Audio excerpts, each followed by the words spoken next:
Isang higanting Christmas tree ang inilawan sa barangay Plainview, Mandaluyong. Bukas na rin ang mga tiyangge para sa mga naghahanap ng panregalo. May news to go si Mark Zambrano. Ang pag-iilaw ng mga Christmas tree ito na hudyat ng pagsisimula ng Paskuhan 2012. Senyales na rin ang pagbubukas ng mga tiyangge rito kung saan pwedeng makamura sa mga panregalo. Merong mga damit at sapatos para sa iba't ibang edad. Meron din mga gamit pambahay at syempre pa mga laruan. Pati mga pagkain, pampasko na rin. Masaya lang kasi maraming tao, maraming murang mga damit, di ba? Yung 100 mo, magandang klaseng damit na, di ba? Kaya every year talaga nandito kami. Nakakadagdag sigla sa amin, hindi lang sa amin kundi din sa mamimili. Siyempre dahil nagkakabonus yung mga tao, kaya yun, nakakabili ng marami. Unang gabi pa lang ng tiyangge pero siksika na.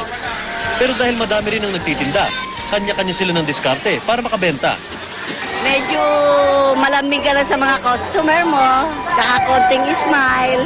Pagsasabi nilang pwede pahingi ng discount, yun, binibigay rin ng discount po para makapili rin sila.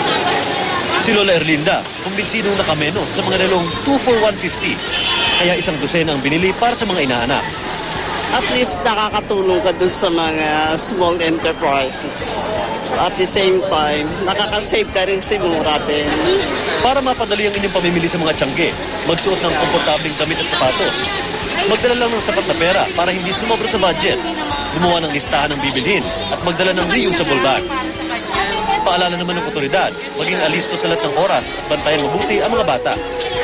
Una, yung mga batang maliliit, huwag na nilang hawakan nila. First place. Second, yung mga bags nila, at least kahit papano, safe nila. Mark Zambrano, GMA News.